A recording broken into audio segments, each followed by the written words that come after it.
ఉన్న వాళ్ళందరూ కూడా. కాబట్టి ఒక్కసారి ఆలోచిస్తే మననం చేసుకుంటే తప్పకుండా ఇంకా చేయాల్సింది చాలా చాలా ఉందన్న విషయం మనందరికి కూడా గుర్తుంటుంది. ప్రతి మనిషికి సరే రకరకాల ఐడెంటిటీస్ ఉంటాయి, రకరకాల అస్తిత్వాలు ఉంటాయి. మీరు ఎన్ని ఐడెంటిటీస్ ఉన్నా ఏమున్నా ముందుగా అందరం భారతీయులు. ఆ తర్వాత తెలుగు కావచ్చు, హిందూ అనే మతపరంగా చూస్తే హిందువులు కావచ్చు, ఆ తర్వాత రాష్ట్రపరంగా భాషపరంగా చూస్తే ఒక ఐడెంటిటీ కావచ్చు, కులపరంగా ఇంకోటి కావచ్చు, రకరకాలుగా ఉంటాయి. కానీ భారతీయత మనందరినీ కలిపి నడుపుతున్నది. భారతీయత, భారతీయుడు అనే ఒక భావం మనందరినీ కూడా ఈ దేశం పట్ల ఉన్న ప్రేమతో ఇవాళ కలిపి నడుపుతా ఉంది. కానీ బాధ ఎక్కడ అనిపిస్తుంది అంటే స్వాతంత్రం కోసం ప్రాణాలు అర్పించిన మహానుభావులను ఇవాళ ఉన్న పాలకులు అవమానిస్తూ ఉన్నారు. గాంధీ గారిని పట్టుకొని, మహాత్మా గాంధీని పట్టుకొని ప్రపంచమంతా ఆయనని, ఆయన గొప్పతనాన్ని, ఆయన పోరాటంలోని ఔన్నత్యాన్ని, ఆయన మరణించిన 80 ఏళ్ల తర్వాత కూడా శ్లాఘిస్తూ ఉంటే ఇవాళ భారతదేశంలో కేంద్ర ప్రభుత్వంలో ఉన్న పాలకులు మాత్రం తెల్లారి లేస్తే ఎట్లా గాంధీ గారిని అవమానించాలి, ఎట్లా గాంధీ గారిని చంపిన వెధవల్ని, టెర్రరిస్టులని ఎట్లా నెత్తిన పెట్టుకొని పూజించాలి అనే దిక్కుమాలిన భావదారిద్రపు పనులు ఇవాళ కూడా చేస్తూ ఉన్నారు. అట్లాగే Pandit Jawaharlal Nehru, first prime minister of India, ఆయనని ఇంకా ఈ రోజు కూడా అవమానిస్తూనే ఉంటారు. అంటే ఈ రకంగా స్వాతంత్రం కోసం పోరాడిన వాళ్ళు, ఏళ్ళకేళ్ళు దశాబ్దాలు జైళ్ళల్లో ఉన్న వాళ్ళని కూడా అవమానించడం అనేది ఏ రకంగా మంచిది ఆలోచన చేయాల్సిన అవసరం కూడా ఉంది. అట్లాగే స్వాతంత్రం కోసం పోరాడిన వారు ఎవరైనా సరే ఆ రోజు వారు ఆశించింది ఏంది? అందరూ బేసిక్స్, నీళ్లు. ఫర్ ఎగ్జాంపుల్ భారతదేశంలో కేసీఆర్ గారు ఎప్పుడు మనం భారత రాష్ట్ర సమితిగా పేరు మార్చుకున్నప్పుడు ఆ రోజు కేసీఆర్ గారు ఎందుకు మనం జాతీయ స్థాయిలో ఒక ప్రయత్నం చేయాలి అని చెబుతూ ఒక మాట చెప్పినారు. మీ అందరూ గుర్తుండాలి. భారతదేశంలో సమృద్ధిగా నీళ్లు ఉన్నాయి. అన్ని నదులు చూస్తే దాదాపు 70,000 టీఎంసీల నీళ్లు భారతదేశంలో ఉన్నాయి. ఇంటింటికి తాగునీళ్ళు ఇచ్చి ప్రతి ఎకరా భారతదేశంలో సాగుకు యోగ్యంగా ఉండే ప్రతి ఎకరానికి కూడా నీళ్ళు ఇవ్వాలనుకుంటే కూడా కేవలం 40,000 టీఎంసీలు చాలు. అంటే ఇంకొక 30,000 టీఎంసీల నీళ్లు మనకు అదనంగా ఉంటాయి. కానీ 80 ఏళ్ళైనా నీటిని వాడుకునే తెలివి, నీటిని వినియోగించుకునే ఒక ఆలోచన, ఒక ప్రణాళిక, ఒక అవగాహన పాలకులకు లేకపోవడం నిజంగా బాధాకరం. ఇవాళ కరెంటు లేని ఊర్లు ఉన్నాయి. మరి కరెంటు లేదా దేశంలో అంటే కేసీఆర్ గారు ఎప్పుడు చెప్తా ఉన్నారు, దాదాపు 3 లక్షల మెగావాట్ల ఇన్స్టాల్డ్ కెపాసిటీ దేశంలో ఉంది. 24 గంటలు కరెంట్ ఇచ్చేంత కరెంటు మన దేశంలో ఉన్నది. కానీ గ్రిడ్ కనెక్టివిటీ లేదని, ఇంకోటి లేదని, పాలకుడికి మనసు లేదని ఇప్పటికి కూడా కరెంటు కోతలతో మహానగరాలు, హైదరాబాద్ లాంటి మహానగరాలు కూడా అల్లాడిపోతున్న పరిస్థితి. ఇంకొక మాట కూడా మీకు చెప్పాలి. సరే, రోడ్లు లేని ఊర్లు, చదువు లేని పిల్లలు చాలా ఉన్నాయి చెప్పుకుంటూ పోతే, సమస్యలు కోకొల్లలు. కానీ బాధ ఎక్కడ అనిపిస్తుంది అంటే చైనా ఉంది పక్కకే దేశం. కొంతమంది అంటుంటారు భారతదేశానికి పాపులేషనే చాలా పెద్ద దేశం కదా, ఇంత జనాభా కదా, చేసుడు కష్టం కదా అని కొంతమంది మాట్లాడుతుంటారు. కానీ పక్కనే చైనా ఉంది కదా, మనకు హిమాలయాలకు పైన చైనా ఉంది. మరి చైనా కూడా మనలాగానే పెద్ద దేశం, మనకంటే పెద్ద దేశం నిన్న మొన్నటి దాకా జనాభా పరంగా. అట్లాంటి చైనా సరిగ్గా 45 ఏళ్ల కిందట 1982-83 ఆ ప్రాంతంలో మనకంటే చిన్నది.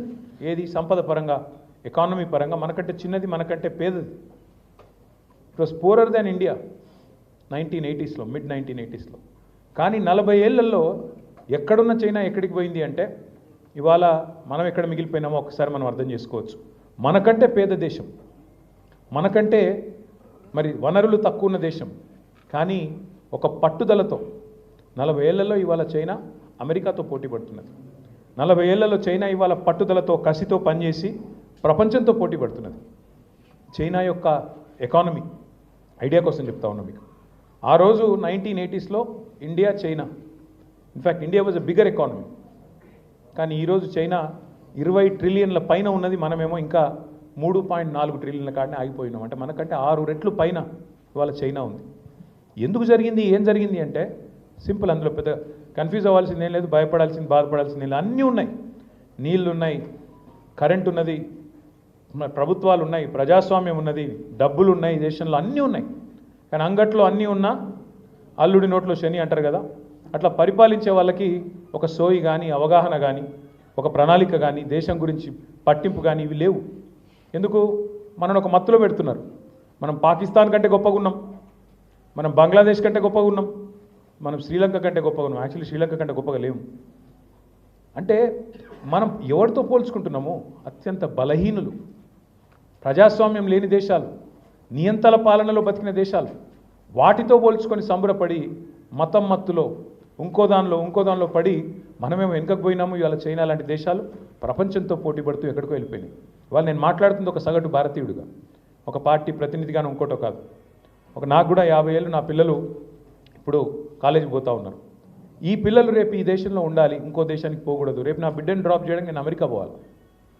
ఎందుకు పోవాలా మన పిల్లలు అమెరికాకు ఇంకొకటికి ఎందుకు చదువుకోనికి? నేను అడిగిన నా బిడ్డని, ఇక్కడనే చదువుకో, ఎందుకు పోవాలని. ఇక్కడ అంత గొప్ప కాలేజీలు ఏడున్నాయి అంటే నేను ఏం చెప్పాలి? అక్కడ ఉన్నంత గొప్ప కాలేజీలు ఇక్కడ ఉన్నాయా? ఏం చెప్పాలి? లేవు. వాస్తవాలు మాట్లాడుకుంటే అంటే ఎవరైతే ఇవాళ భారతదేశంలో మేధస్సు ఉండి అవకాశాలు అందిపుచ్చుకోవాలనుకుంటున్నారో, కొంత వనరులు ఉంటే పోతున్నారు, దేశ విదేశాలకు పోతానే ఉన్నారు. ఆగుతున్నదా? 80 ఏళ్ళు అయింది. ఐఐటీలు పెట్టినా, ఐఐఎంలు పెట్టినా, ఎన్ని పెట్టినా ఇంకా పిల్లలు ఎక్కడెక్కడో సుదూర ప్రాంతాలకు పోతూ ఉన్నారు. బాధల్లో ఏంటంటే ఒక సగటు భారతీయుడిగా ఇవాళ మనం నిజంగా కూడా గుండె మీద చేసుకుని ఆలోచించుకోవాలి. ఇన్ని ఉన్న ఈ దేశంలో ఏం లోపించింది? నాయకత్వం లోపించింది. మతం పేరు మీద, కులం పేరు మీద పనికిమాలిన రాజకీయాలు, ఒక్కటంటే ఒకటి పనికొచ్చే రాజకీయం కాదు. పనికిమాలిన మాటలు, పనికిమాలిన రాజకీయాలు. ఎవరే బట్టలు వేసుకోవాలి, ఎవరేం తినాలి, ఏ దేవునికి మొక్కాలి, ఏ దేవుడు చెప్పిండు కొట్లాడుకోమని ఆయన పేరు మీద? మా దేవుడు గొప్పనా, మీ దేవుడు గొప్పనా? ఇంకా 80 ఏళ్ళ తర్వాత కూడానా? నీళ్లు లేవురా నాయన, ఇల్లు లేవురా నాయన అని పేదవాళ్ళు ఏడుస్తుంటే, కరెంటు లేదురా అయ్యా అని చెప్పి మొత్తుకుంటుంటే గవే వద్దు. కులం పేరు మీద, మతం పేరు మీద పంచాయతీ పెట్టుకోవాలి, కొట్టుకోవాలి, తెల్లారులేస్తే గుద్దుకోవాలి, అందులోకి చలిమంటలు కొంతమంది కాసుకోవాలి, కేంద్రంలో కూర్చోవాలి, రాష్ట్రంలో కూర్చోవాలి. దౌర్భాగ్యం ఏంటంటే భారతదేశానికి స్వాతంత్రం వచ్చే ముందు ఇప్పుడున్న కేంద్రంలో ఉన్న పార్టీకి ఏ పాత్ర లేదు భారతదేశ స్వాతంత్రంలో. ఇవాళ వాళ్ళు కేంద్రంలో మనకు దేశభక్తి పాఠాలు చెప్తారు. ఇక రాష్ట్రంలో అయితే మీకు తెలుసు నాకంటే బాగా, తెలంగాణ ఉద్యమంలో మనకు వ్యతిరేకంగా పనిచేసిన ఒక విధవ ఇవాళ వాడు ముఖ్యమంత్రి. బాధ అనిపిస్తుంది. That is the situation in the country today. ఏం ప్రేమ ఉంటుంది ఆయనకి తెలంగాణ మీద? ఉంటుందా? జై తెలంగాణ అననికానికి చేయి వస్తలేదు, నోరు వస్తలేదు. ఆయనకి ప్రేమ ఉంటుందా తెలంగాణ మీద? గట్లాంటి వాళ్ళు ఇవాళ ప్రభుత్వ అధినేతలు అవుతున్నారు. ఎందుకు? ఎందుకంటే రాజకీయ నాయకుల్లో ఉండే ఒక భావదారిద్ర్యం ఒకవైపు, ప్రజల్లో ఉండే ఎకనామిక్ బ్యాంక్రప్సీ ఇంకోవైపు. ఈజీగా ఇప్పుడు 10 ఏళ్ళు కేసీఆర్ గారి పరిపాలనలు ఇవాళ బాధపడుతూ ఉన్నారు అందరూ. అయ్యో కేసీఆర్ గారు లేకపోయి ఎక్కడ పోయినా మాట్లాడుతున్నారు. కేసీఆర్ ఉంటే 24 గంటల కరెంట్ ఉంటుండే, కేసీఆర్ ఉంటే నీళ్లు మంచిగా అందుతుండే, కేసీఆర్ ఉంటే రైతు బంధు పడుతుండే. కరెక్టే. కానీ మరి ఓటేసే ముందు ఆలోచించాలి కదా. ప్రజాస్వామ్యంలో అది మర్చిపోతే ఎట్లా? మంచి వాళ్ళని వదులుకొని, దేశమంతా వదిలించుకున్న దరిద్రాన్ని నెత్తిన పెట్టుకొని సమస్యలన్నీ మరి అట్లాగే ఉన్నాయి లేదా ఇంకా పెరుగుతున్నాయి అంటే బాధ అనిపిస్తున్నది. ఇప్పుడు నిన్న మా ఆడబిడ్డలందరూ పోయి అంబేద్కర్ దగ్గర ధర్నా చేసిండ్రు. ఎందుకు? తులం బంగారం ఇస్తా అన్నవాడు నన్ను గెలిపించండి, కేసీఆర్ గారు ₹1,00,000 ఇస్తున్నారు కళ్యాణ లక్ష్మి షాదీ ముబారక్ పేరు మీద పేద ఆడబిడ్డలకు, నేను తులం బంగారం ఇస్తా అన్నాడు. మీదికెళ్ళి 1,00,000 మాత్రమే కాదు, మీదికెళ్ళి తులం బంగారం అని చెప్పినోడు ఇలా ఉన్నదే కూడా కొట్టిండు. హైకోర్టులో కౌంటర్ వేయడానికి టైం లేదట ముఖ్యమంత్రి గారికి. ప్రభుత్వానికి పేదింటి ఆడబిడ్డల పెళ్ళిళ్ళు కేసీఆర్ గారు ఎన్ని చేసిండండి? 15 లక్షల పెళ్ళిళ్ళు చేసిండు కేసీఆర్ గారు. 14 లక్షల మంది ఆడబిడ్డలకు కేసీఆర్ కిట్లు ఇచ్చిండు. ఎందుకోసం ఇచ్చిండు? పేదింటి ఆడబిడ్డలకు బాల్య వివాహాలు కావద్దు, 18 ఏళ్ళు నిండిన తర్వాతనే పెళ్ళిళ్ళు కావాలి, ఎట్టి పరిస్థితుల్లో ఆ అమ్మాయి గౌరవంగా అత్తగారింటికి పోవాలి, అక్కడ పోయి మళ్ళీ అవస్థలు పడకూడదు అని చెప్పి ఒక అద్భుతమైన కార్యక్రమం తెచ్చి 15 లక్షలు. మనం ఎలక్షన్లో ఓట్ల కోసం చెప్పలేదు మాట, ఎలక్షన్ మేనిఫెస్టోలో పెట్టలేదు కళ్యాణ లక్ష్మి గురించి ఒక్క మాట కూడా. కానీ కేసీఆర్ గారు ఒక తాండాలో, అదేం తాండా అక్క పేరు?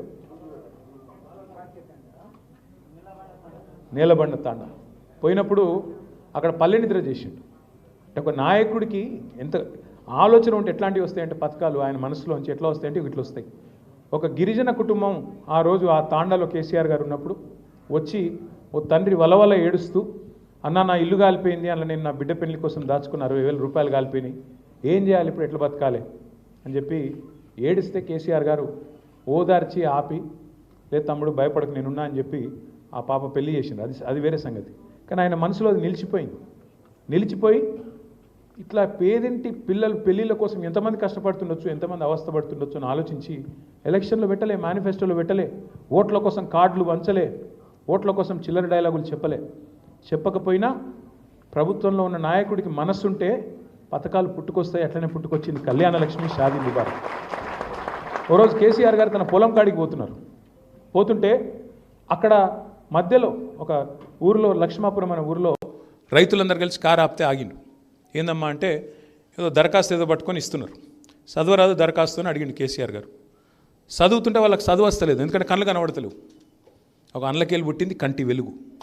4 కోట్ల మందికి స్క్రీనింగ్ చేయించిండు కేసీఆర్ గారు. ఎందుకంటే ఈ ఊర్లోకి పెద్ద మనుషులు ఇట్లా అవస్థపడుతున్నారంటే ఎంతమంది ఎట్లా అవస్థపడుతున్నారో ఆలోచించి ఊరూరికి క్యాంపులు పెట్టి 4 కోట్ల మందికి స్క్రీనింగ్. ఇదేం చెప్పలేదు కదా మనం కంటి వెలుగు కూడా. అంటే నాయకుడికి మనసు ఉంటే పథకాలు వస్తాయి, అట్లాగే నాయకుడికి మనసు ఉంటే కరెంటు వస్తుంది. 65 ఏళ్ళు కాంగ్రెస్ వాళ్ళు అంతకుముందు పరిపాలించిన వాళ్ళు కరెంట్ ఇవ్వలేదు తెలంగాణలో. కానీ కేసీఆర్ గారు వచ్చినాక 6 నెలలకు ఏం మ్యాజిక్ జరిగింది మరి? 24 గంటల కరెంటు వచ్చిందా లేదా? జనరేటర్లు మాయమైనాయి, ఇన్వర్టర్లు మాయమైనాయి, వచ్చింది తెలంగాణలో. ఒక అద్భుతం జరిగింది. నీళ్ళు వచ్చినాయా లేదా ఇంటింటికి కేసీఆర్ గారు వచ్చిన తర్వాత? ప్రతి ఎకరా బీడు భూమికి కూడా నీళ్లు తెచ్చినాడు కేసీఆర్. అంటే ఒక నాయకుడికి మనస్సు ఉంటే, నాయకుడికి కమిట్మెంట్ ఉంటే అద్భుతాలు చేయొచ్చు. మరి 10 ఏళ్లలోనే కేసీఆర్ గారు ఇన్ని అద్భుతాలు చేస్తే, ఒక పార్టీ ఏమో 60 ఏళ్ళు పరిపాలించింది దేశాన్ని. ఏం ఉద్ధరించినారయ్యా అంటే మా తాతలు నేతులు దాగారు, మా మూతులో వాసన చూడండి, గంతే. ఏమీ లేదు చేసింది. ఇంకా ఊర్లలో రోడ్లు లేవు, ఇంకా దేశంలో కరెంటు లేదు, ఇంకా నీళ్లు లేవు, కన్నీళ్ళు లేదు తప్ప ఏమీ లేదు. ఏందయ్యా అంటే మేమేదో చేసినాం, ఇంకా పాతకాలం కథలు చెప్పుకుని బతకడమే. బాధ ఎక్కడ అనిపిస్తుంది అంటే ఎక్కడో మిస్ అయ్యాం మనం, ఎక్కడో శృతి తప్పింది, లయ తప్పింది. దేశం పోవాల్సిన పద్ధతిలో ముందుకు పోలేదు. అందుకే మనందరం కూడా కేసీఆర్ గారు 10 ఏళ్లలోనే ఒక చిన్న రాష్ట్రంలో, భారతదేశంలో ఇన్ని అద్భుతాలు చేయగలిగితే ఇట్లాంటి పని మనం ఎందుకు చేయకూడదు, ఇంకా ఎందుకు విస్తరించకూడదన్న ఆలోచనతో మనం భారత రాష్ట్ర సమితిని పెట్టుకొని ముందుకు పోయే ప్రయత్నం చేసినాం. సరే, కాలం కలిసి రాలేదు, ఎన్నికల్లో ఓడిపోయినాం, ఇవాళ ఓడిపోయి ఉండొచ్చు కాక. కానీ దేశం పట్ల ప్రేమ ఉన్నవాళ్ళు, జాతి నిర్మాణంలో భాగం పంచుకోవాలనుకునే వాళ్ళు, జాతీయ భావనతో పనిచేసేవాళ్ళు ఆలోచించాల్సింది ఏంటి? ఆలోచించాల్సింది ఖచ్చితంగా నా దేశం ఎట్లా బాగుండాలి, అందులో నా రాష్ట్రం ఎట్లా పాత్ర పోషించాలి, ఎట్లా పని చేయాలి, ఎట్లా పని జరగాలి ఆలోచించాలి. ఎంత భావదారిద్ర్యం అంటే ఇవాళ రాజకీయాల్లో కేంద్రంలో ఉన్న పార్టీ బీజేపీ వాళ్ళు మాట్లాడతారు డబల్ ఇంజన్ అట. ఏం డబల్ ఇంజన్? దేనికి డబల్ ఇంజన్? డబల్ ఇంజన్ ఉంటేనే అభివృద్ధి. ఎక్కడ డబల్ ఇంజన్ అభివృద్ధి? తెలంగాణ కంటే తెలంగాణలోని సింగిల్ ఇంజనే మీ డబల్ ఇంజన్ కంటే ఎక్కువ మూత మోగించలేదా? అద్భుతాలు చేయలేదా? ఒక్క రాష్ట్రం చూపెడతావా నీ డబుల్ ఇంజన్ రాష్ట్రం మాకంటే మెరుగ్గా పనిచేసింది? చూపెట్టు. అయినా ఉండాల్సింది కేంద్రంలో ఉండే పాలకులకు డబుల్ ఇంజన్ కాదు కదా విధానం. 28 ఇంజన్లు ఉన్నాయి దేశంలో, 28 రాష్ట్రాలు ఉన్నాయి. 28 ఇంజన్లు ఎక్కడికక్కడ గట్టిగా ఛార్జ్ అయ్యి గట్టిగా ఉరికితే, ఒక ఇంజన్ ఇంకో ఇంజన్తో పోటీ పడి ఉరికితే అప్పుడు దేశం ఉరుకుతుంది. కానీ డబుల్ ఇంజన్, ఇక్కడ కేసీఆర్ ఉంటే మేము సపోర్ట్ చేయం, మా ఖిలాఫ్ ఉంటే మేము కేసులు పెడతాం, మా ఖిలాఫ్ ఉంటే జైళ్ళలో పెడతాం, మా ఖిలాఫ్ ఉంటే సతాయిస్తాం, దేశం ఎక్కడైనా పోని, రాష్ట్రం గంగలో పోని, మీరు అడిగింది ఇయ్యం. నేను అడుగుతున్నా ఇవాళ కేంద్ర ప్రభుత్వాన్ని, హైదరాబాద్ మెట్రో మీరు పర్మిషన్ ఇయ్యరు. మేము ప్రభుత్వం ఉన్నప్పుడు 2021లో పోయి అడిగినాం, అయ్యా మా లక్డికాపూర్ నుంచి BHEL దాకా పిచ్చి ట్రాఫిక్ ఉన్నది, మెట్రో పర్మిషన్ ఇవ్వయా స్వామి అంటే, ఇక్కడ మీకు ట్రాఫిక్ లేదు అని చెప్పి పక్కకు పెట్టిండు. ఎక్కటోళ్ళు లేరు, ఎక్కువ గిరాకీ లేదు మీకు అని చెప్పి ఇయ్యలే పర్మిషన్. కానీ ఎక్కడనో ఎలక్షన్లు ఎక్కడుంటే అక్కడ ఇస్తారు. ఉత్తరప్రదేశ్లో ఇక్కడ చిన్న చిన్న నగరాలు, మీరట్, ఇంకేదో బుడ్డ నగరాలు ఉంటాయి, వాటికి మాత్రం మెట్రోలు కడతా ఉన్నారు. అంటే ఇంతకంటే సిగ్గుమాలిన పని. అందరూ బాగుండాలని కోరుకోవాలి, కానీ సబ్కా సాత్ సబ్కా వికాస్ అంటాడు. ఏది సబ్కా సాత్ సబ్కా వికాస్? ఏది? నీ పరిపాలన లేని, నీతో అలైన్ కానీ రాష్ట్రాలను వెన్నుపోటు పడవడమే సబ్కా సాత్ సబ్కా వికాసా? ఇదేనా రాజకీయం ఈ దేశంలో ఉండాల్సింది? 80 ఏళ్ళ తర్వాత జాతీయ భావన, జాతిని మేమే పొడుస్తున్నాం, ఏదో చేస్తున్నాం అని చెప్పుకునే వాళ్ళు చేయాల్సిన పని ఇది. బాధ ఎక్కడ అనిపిస్తుంది అంటే, ఒక సగటు భారతీయుడిగా శ్రీలంకకు పోయినా, మలేషియాకు పోయినా, మనకంటే బుడ్డ దేశాలు, చిన్న దేశాలు, మన తర్వాత ఎప్పుడో స్వాతంత్రం వచ్చిన దేశాలు ఎక్కడో వెళ్ళిపోయినాయి ముంగటికి. మనం మాత్రం ఎక్కడేసిన గొంగలు అక్కడనే అన్నట్టు, కులము మతము గిదే లొల్లి, గిదే బొబ్బ. తెల్లారు లేస్తే ఏం చేయాలి, ఏ దేవునికి మొక్కాలి, ఎవరితో ఎవడు కొట్లాడాలి, ఎవరితో ఇట్లా పంచాయతీ పెట్టుకోవాలి, గిదే పని, ఇంకోటి లేదు, వేరే ఏం లేదు. ఇంకా రాజకీయం ఎలక్షన్లు రాగానే ఏదో ఒకటి చేసి మళ్ళా కోపం తెప్పియాలి, ప్రజల్లో ఒక రకమైన పోలరైజేషన్ తేవాలి, అవసరమైతే అక్షంతలు వంచాలి, లేకపోతే ఇంకోటి చేయాలి, మొత్తానికి ఓట్లు వేయించుకోవాలి, మళ్ళీ 5 ఏళ్ళు టైంపాస్ చేయాలి. ఏం సాధించినాం? లేకపోతే బాధతో చెప్తా ఉన్నా, ఎలక్షన్లు గెలుస్తాం ఓడుతాం, కానీ దేశం శాశ్వతం, రాష్ట్రం శాశ్వతం, మన పిల్లల భవిష్యత్తు ఉండాలి అంటే నాయకత్వాన్ని సరిగ్గా ప్రజలు ఎన్నుకోవాలి. తప్పకుండా నాకైతే విశ్వాసం ఉంది, మళ్ళీ తెలంగాణ పట్టాలు ఎక్కుతుంది, టైం పడుతుంది, ఇంకో 2 ఏళ్ళు డెఫినెట్గా ఉన్నది, ఇంకా టైం. నాకు నిన్న ఆయన మాటలు వింటుంటే నవ్వొచ్చింది. ముఖ్యమంత్రి గారు మాట్లాడుతున్నారు నిన్న, చాలా ఆశ్చర్యం కూడా అనిపించింది. నేను 18 గంటలు పని చేస్తున్నా కాబట్టి నన్నే గెలిపియండి అంటున్నాను. మళ్ళా 18 గంటలు పని చేస్తున్నట్టు. అవును, చేస్తున్నావు, నిజమే. ఏం చేస్తున్నావు 18 గంటలు? కొండలు ఎట్లా కొల్లగొట్టాలి, మన తిరుపతి రెడ్డి గారికి కొత్తగా గిరిజనుల భూములు గుంజుకొని లగచర్రలో గుంజుకున్నట్టు ఎట్లా ఇవ్వాలి, అల్లుడికి ఆస్తులు ఎట్లా ఇవ్వాలి, అట్లాగే ఇంకొక ఆయన తమ్ముని పేరింది ఆ జగదీశ్వర్ రెడ్డి. అంటే మొత్తాన్ని నీ కుటుంబాన్ని అదాని కుటుంబం కంటే పెద్దది ఎట్లా చేయాలి, గదే ఎజెండాలో పని చేస్తున్నావు. నువ్వేం చేస్తున్నావు? లేకపోతే ఉన్న స్కీమ్లు ఊడగొట్టి కళ్యాణ లక్ష్మి ఊడగొట్టిండు ఆయన. మరిగా మనం కూడా ఆలోచించాలి, ఏం చేయాలి పార్టీగా. ఉన్న కళ్యాణ లక్ష్మి ఊడగొట్టిండు, రైతు బీమా ఊడగొట్టిండు, కేసీఆర్ కిట్లు ఊడగొట్టిండు. ఒకటి కాదు కదా, కొత్త ఏదో తెస్తాడనుకుంటే ఉన్న పథకాలు ఊడగొట్టిండు. ఇంత ఘోరమా? అందుకే ఆలోచించవలసింది, ఇవాళ తెలంగాణ ప్రజలు కూడా అర్థం చేసుకోవాల్సింది, తొందరపాటుతనంతో ఆగమాగమయ్యి కన్ఫ్యూజ్ అయ్యి ఎలక్షన్ రాగానే ఏదో చిన్న కోపాల తాపాలతోని ఆగమాగమైతే 5 ఏళ్ళు. పెద్ద ఆయన చెప్పిండు కేసీఆర్ గారు, మోసపోకండి, మోసపోతే గోసపడతారు. ఇలా యూరియా కోసం రైతులు కాళ్ళు పట్టుకుంటా ఉన్నారు. ఆ రోజు మా నిరంజన్ రెడ్డి గారు వ్యవసాయ మంత్రిగా ఉంటే ఫోన్ కొడితే ఆటో వచ్చి పొలం కాడ యూరియా వేసిపోతున్నాయి. ఇలా ఉన్నదా పరిస్థితి? ఇక మా సత్యవతక్క పోయి లైన్లో నిలబడ్డది యూరియా కోసం. పరిస్థితి ఏంటంటే ఇవాళ అది మన నాయకురాలు కూడా చివరికి వాళ్ళ పొలంకు యూరియా కావాలంటే కూడా పోయి అడుక్కునే పరిస్థితి వచ్చింది ఆ లైన్లలో నిలబడి. రైతులైతే నిన్న చూసిన, నేను ఒక వీఆర్ఓ కాళ్ళు పట్టుకుంటున్నాడు, ఒక రైతు, ఒక వీఆర్ఓ కాళ్ళు పట్టుకుని, సారు నాకు ఒక యూరియా బస్తా అయ్యి అని చెప్తున్నాడు. ఈ పరిస్థితి ఇవాళ దేశంలో ఉన్నది. నా ప్రార్థన మీ అందరితో, దయచేసి దేశం బాగుపడాలి అనుకున్నప్పుడు ఆ పని మన ఇంట్లోంచే మొదలు కావాలి. మన ఇంట్లోనే, మన రాష్ట్రంలోనే, మన నగరంలోనే, మన పట్టణంలోనే, మన వార్డులోనే, మన గ్రామంలోనే పని మొదలు కావాలి. తప్పకుండా మళ్ళీ కేసీఆర్ లాంటి నాయకుడు ఉంటే నాకైతే విశ్వాసం ఉంది. దేశానికి మనం ఎట్లా కాంట్రిబ్యూట్ చేసినామంటే, మన జనాభా భారతదేశంలో కేవలం 2.7, 2.8% మాత్రమే. కానీ జాతి నిర్మాణంలో మన పాత్ర ఎంత పెద్దది అంటే 5.2% మన కాంట్రిబ్యూషన్ జీడిపికి, భారతదేశం జీడిపికి. అంటే జాతి నిర్మాణంలో భారతదేశాన్ని సాదుతున్న రాష్ట్రాల్లో తెలంగాణ ఒకటి అని చెప్పి తెలంగాణ బిడ్డగా గర్వంగా చెప్పుకోవచ్చు. మీరు we are punching double our weight. గొప్పతనం అది తెలంగాణది. ఇక్కడ నాయకత్వ పటిమ ఉండే. ఇలా ఉన్న సన్నాసులకు తెలివి లేక దివాలా తీసిన రాష్ట్రం అని దివాలాకోరు మాటలు మాట్లాడుతూ ఉన్నారు. కానీ భారతదేశానికే బువ్వ పెడుతున్న రాష్ట్రం ఇవాళ తెలంగాణ. భారతదేశాన్ని సాదుతున్న రాష్ట్రాల్లో ఒకటి తెలంగాణ.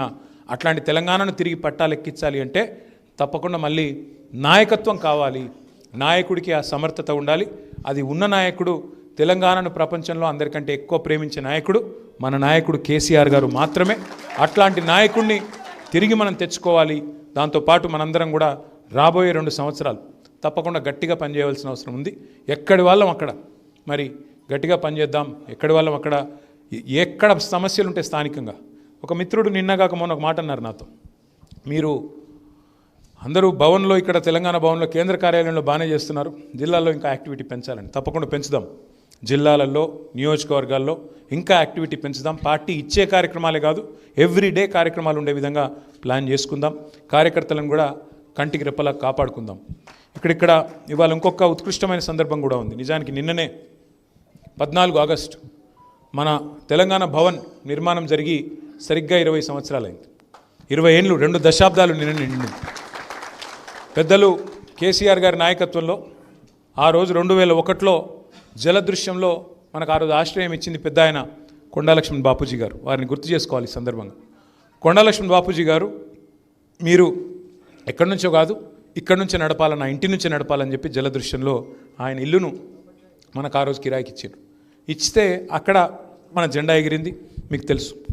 కానీ ఆ రోజున్న ప్రభుత్వం అర్ధరాత్రి చెప్పా పెట్టకుండా తీసి మొత్తం సామాన్లు బయట వారేసి ఇటుకెళ్ళి వెళ్ళిపోవాలా మీరని చెప్పి, ఇది ప్రభుత్వ స్థలం అని చెప్పి మెడలు బట్టి మనం నూకేసింది. నూకేస్తే ఎక్కడ పోవాలనో తెలియని పరిస్థితి. ఎక్కడైనా కిరాయి తీసుకుందామంటే నిరంజన్ రెడ్డి గారికి మస్తునాచారి గారికి నాకంటే బాగా తెలిసే విషయం, ఇంకా వారికి స్వానుభవం. ఆ రోజు కేసీఆర్ గారు చెప్తుంటే నాకు తెలుసు, ఆ రోజు కిరాయికి ఇచ్చేందుకు కూడా భయపడ్డారు. మనకు ఏదో ఒక పార్టీ ఆఫీస్ కిరాయి ఇచ్చేందుకు భయపడ్డారు. అప్పుడున్న హోంమంత్రి గారు ఫోన్ చేసి బెదిరించిండు, ఎట్లా ఇస్తారా మీరు టీఆర్ఎస్ కిరాయి? ఏం చేయాలనో తెలియని పరిస్థితి. చివరికి ఒక రెడ్డి గారు ఒక ఆయన ఎమ్మెల్యే కాలనీలోకి వెళ్ళిస్తే అక్కడ పోయి మనం పెట్టుకొని ఎన్నికలకు పోయేదాకా అక్కడే నడిపి ఇచ్చేంత వరకు మన నందినగర్లో కేసీఆర్ గారు ఇంటి నుంచే నడిపినాం. అది కూడా అప్పటి వరకు ఆ 6 months దాకా అక్కడి నుంచి నడిపిన పరిస్థితి. ఆడ నుంచి చివరికి మళ్ళీ ఈ ఎమ్మెల్యే కాలనీలో ఒక చిన్న కార్యాలయం తీసుకొని అక్కడి నుంచి నడుపుకున్నాం. ఆ తర్వాత 2004లో ప్రజల దయతోని ఆ రోజు యూపీఏ ప్రభుత్వంలో కేసీఆర్ గారు అక్కడ చేరినారు. ఇక్కడ కాంగ్రెస్ ప్రభుత్వంలో మన వాళ్ళు ఆ రోజు ఉమ్మడిగా పోరాడొచ్చినాం కాబట్టి 6 మంత్రులు ఉండే. అప్పుడు కేసీఆర్ గారు పట్టుబట్టి వెంటనే మనకు పార్టీ ఆఫీస్ కట్టాలి అని చెప్పి పట్టుబట్టి ఈ స్థలం ఎంపిక చేసినారు. నాకు బాగా గుర్తుంది, నేను ఢిల్లీలో ఉన్నప్పుడు ఎట్లా ఉండాలి డిజైన్ అని చెప్పి దీని మీద చర్చోపచర్చలు జరుగుతున్నాయి. మరి ఇలా ఆర్కిటెక్ట్ గారు వచ్చినట్లేరు. నరసింహారావు గారిని ఒక ఆర్కిటెక్ట్ నేనే తీసుకొచ్చిన, మా ఫ్రెండ్ వాళ్ళ కన్స్ట్రక్షన్ కంపెనీకి ఆర్కిటెక్ట్ ఆయన. ఆ నరసింహారావు గారిని పట్టుకొస్తే సార్కి ఆయన ఒక 4-5 డిజైన్లు చూపెట్టినాడు. సార్కి ఏం నచ్చలేదు. ఇట్లా కాదా ఇట్లా కాదా ఇట్లా కాదా అంటున్నారు. ఏమున్న సార్ మనసులో అర్థం కాలేదు. నేను అనుకోకుండా అప్పుడే కలకత్తా పోయినా. కలకత్తా పోతే అక్కడ ఒక అద్భుతమైన బిల్డింగ్ ఉంటుంది, విక్టోరియా మెమోరియల్ అని ఒక బిల్డింగ్ ఉంటుంది కలకత్తాలో. ఆ విక్టోరియా మెమోరియల్ కొన్ని ఫొటోస్ తీసుకున్నాను నేను. తీసుకొని నచ్చుతుందేమో దబ్బన చూద్దామని చెప్పి, చాలా బాగుంటుంది అపురూపంగా, ఎప్పుడో బ్రిటిష్ వాళ్ళు కట్టిన బిల్డింగ్ అది. ఆ విక్టోరియా మెమోరియల్ బిల్డింగ్ తీసుకొచ్చి సార్కి చూపెట్టిన. ఇది ఎట్లున్నది సార్ అంటే, సార్ అన్నారు బాగానే ఉంది కానీ ఇందులో అంతా ఇంగ్లీష్ వాసన ఎక్కువ ఉంది, బ్రిటిష్ వాళ్ళ వాసన ఎక్కువ ఉంది, అట్లా కాదు, మన దగ్గర మన స్టైల్లో, మన డెక్కనీ స్టైల్లో కట్టాలి, దీన్ని బేస్ చేసుకోండి అని చెప్పి ఆర్కిటెక్ట్కి దీన్ని బేస్ చేసుకొని దీనికి ఇట్లా చేస్తే బాగుంటుంది.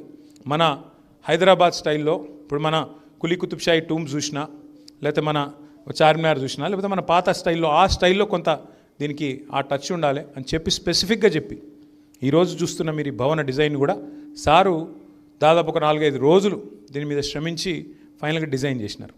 చేసిన తర్వాత నాకు నిజంగానే తెలియక అడిగినాను సార్ను, సార్ ఇప్పుడు దేశంలో ఏ పార్టీకి ఇంత పెద్ద భవనం లేదు, ఎందుకు సార్ మనకి ఇంత పెద్దది? మనం అందులో అప్పుడు ఉప ప్రాంతీయ పార్టీ అందరూ మనం, ఎందుకంటే ఆంధ్రప్రదేశ్లో ఒక చిన్న ప్రాంతానికి పరిమితమైన పార్టీ, మీరు ఉప ప్రాంతీయ పార్టీ అందరూ. మరి గాంధీ భవన్ కూడా లేదు, వాళ్ళకు ఎన్టీఆర్ ట్రస్ట్ భవన్ కూడా చిన్నగానే ఉంది, మనకెందుకు సార్, మనం చిన్న పార్టీ కదా, చిన్న సైజు కదా మనది అంటే, సార్ ఒక మాట అన్నారు ఆ రోజు. ఏమన్నారంటే, అరే నీకు అర్థం కావట్లేదు, నిన్న మొన్నటి దాకా మన బతుకు రోడ్డు మీద అన్నట్టు అయిపోయింది పరిస్థితి, ఎవడు ఎప్పుడు మెడలు పట్టి నొక్కుతాడో తెలియని పరిస్థితున్నది. నేను తెలంగాణ ప్రజలకు ఒక సందేశం ఇవ్వదలుచుకున్న ఈ భవనం ద్వారా, ఈ పార్టీ అనేది ఈ ఒక్క రోజుకో 2 రోజులకో కాదు, ఒక అద్దె కొంపలో కాదు, తెలంగాణ వచ్చేదాకా, తెలంగాణ నిర్మాణం జరిగేదాకా ఉంటుంది అని చెప్పడానికి ఈ భవనమే ఒక అద్భుతమైన స్టేట్మెంట్ కావాలి, ఈ భవనమే ఒక నిదర్శనం కావాలి, ఒక ఆత్మవిశ్వాసాన్ని పెంచే ఒక నిర్మాణం కావాలి. ఇది కేసీఆర్ గారు కోరుకున్నది. కోరుకుని ఆగమేఘాల మీద యుద్ధ ప్రాతిపదికన కట్టించారు.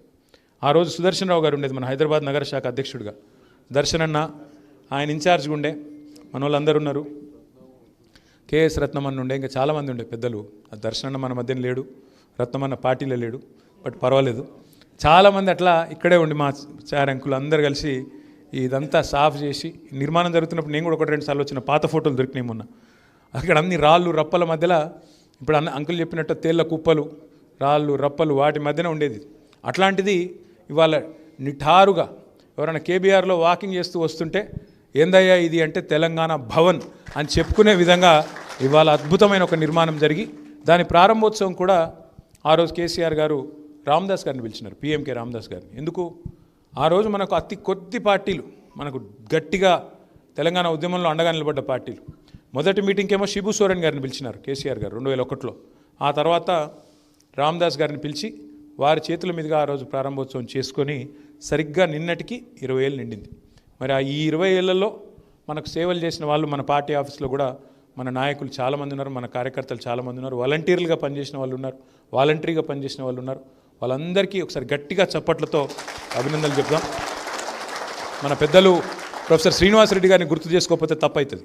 మాజీ శాసన మండలి సభ్యులు, మొదటి నుంచి పార్టీ కేంద్ర కార్యాలయంలో పెద్ద దిక్కుగా ఉన్న నాయకుడు పెద్దలు శ్రీనివాసరెడ్డి గారికి కూడా గట్టిగా ఒకసారి చప్పట్లతో వారికి కూడా ధన్యవాదాలు చెబుతూ, పార్టీ ఈ భవన నిర్మాణంలో కూలెత్తిన రాళ్ళెత్తిన కూలీలకు, ఈ నిర్మాణంలో పాల్పంచుకున్న ఇంజనీర్లకు, అట్లాగే ఆర్కిటెక్ట్ గారికి అందరికీ సన్మానం చేయాలనుకున్నాం. నిన్న మా మేనమామ గారు అనుకోకుండా వారు అనారోగ్యంతో చనిపోవడం వల్ల మొత్తం కార్యక్రమం అంతా డిస్టర్బ్ అయింది.